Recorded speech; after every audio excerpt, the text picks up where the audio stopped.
What's going on, everybody? Last week I discussed one of the greatest American filmmakers of all time, Martin Scorsese, and I asked if anybody wanted me to talk about one of the movies. And one of the movies that was brought up to me was this one right here in the middle, Goodfellas. So, to be honest with you, this is a little difficult for me. Difficult in the way that Goodfellas is a movie that I quote all the time and I hold in very high regards. As far as mob movies go, it's neck and neck with The Godfather. And to be honest with you, I find Goodfellas maybe even slightly more enjoyable to watch more often than The Godfather. Goodfellas is at points a very funny movie.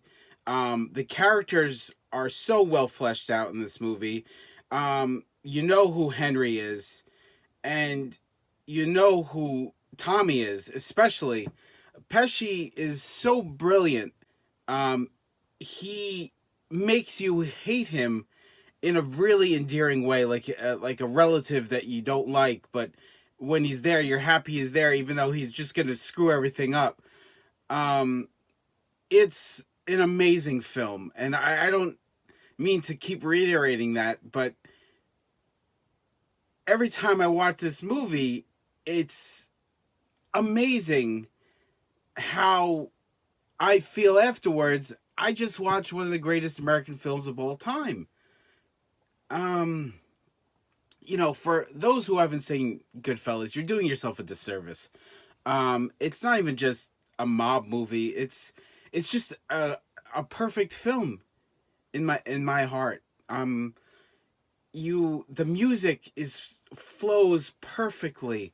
The performance, Ray Liotta, Joe Pesci, Robert De Niro, Paul Sorvino, Frank Vincent, uh, everybody in that movie is just so great. Oh, Lorraine Bracco as Karen. She plays the perfect mob wife. It's the scene when she's getting rid of the cocaine in the toilet, and Henry is just yelling at her, "Karen, that's all we had, Karen." It, it's it's tension that is just so perfect, and Henry's such a honest to goodness piece of garbage, but he's still the protagonist in the movie. This is somebody supposed to be sympathetic to because he's the main character in the movie, and you do the whole time, and it's a rags to riches story, and you see him grow up and be this big shot in the mafia, and then deep down he's just an awful person, and Karen, he meets this woman, and he marries her, and he has children with her, and then she gets absorbed by the mafia, and she's a piece of garbage too.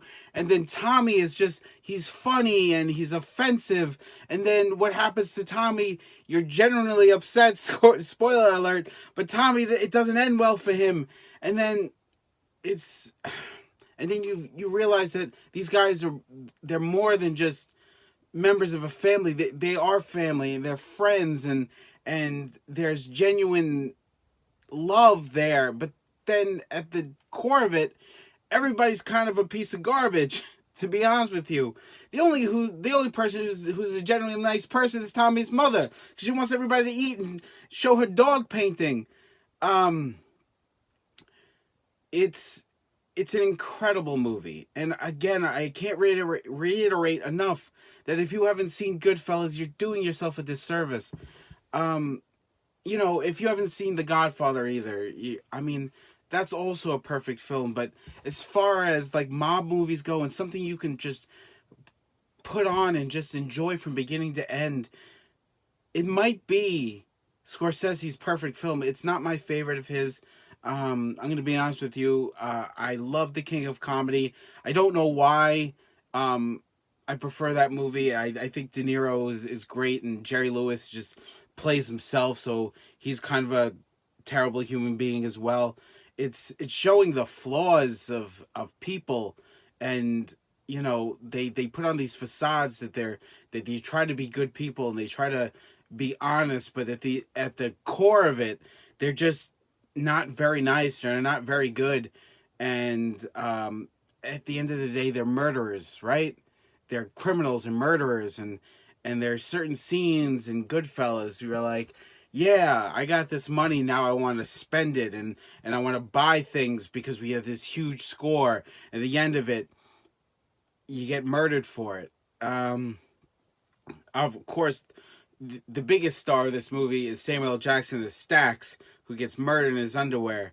Um, Tommy didn't want that coffee, but you know, I every time I revisit this movie, it's just, and I can't watch it all the time, but I do take a couple 6 months, probably more than that, probably a year, every couple years to watch this movie, and I love it every time. I never get sick of it. It's just, it's so perfect, and there are certain scenes that are filmed on Staten Island, so I get to see old bits of Staten Island too, especially by the mall.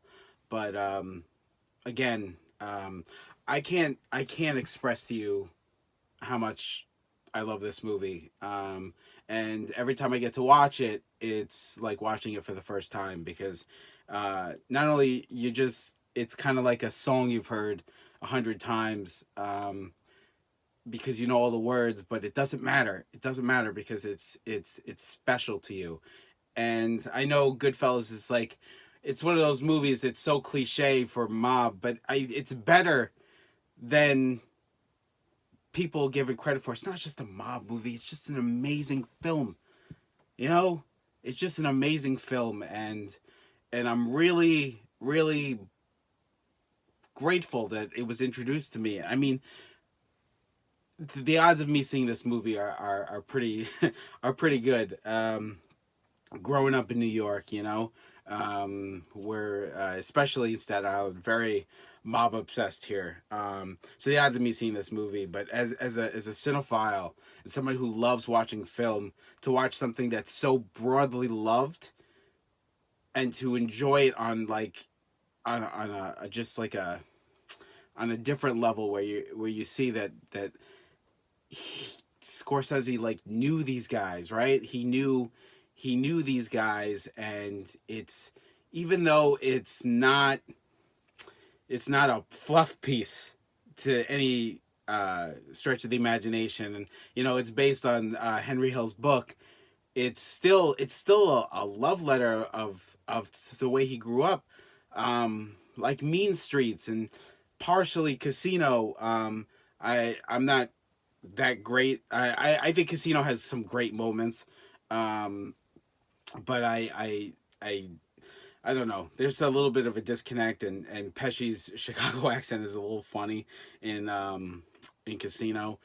Mean Streets, I think he started, whatever he started in Mean Streets, he really perfected in in Goodfellas, and to a certain extent Raging Bull too. There's certain, like, I find there's connections between uh Raging Bull and Mean Streets, just the way it looks.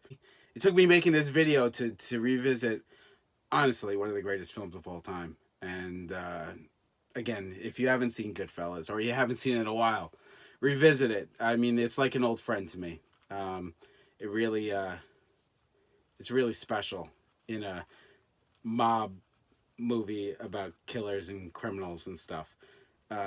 Again, thank you so much for watching. I'm going to talk about After Hours very shortly, probably within the next week, because that's another great Scorsese movie on a different level. It's funny at points and stuff. But thank you so much for watching, and we'll talk to you soon.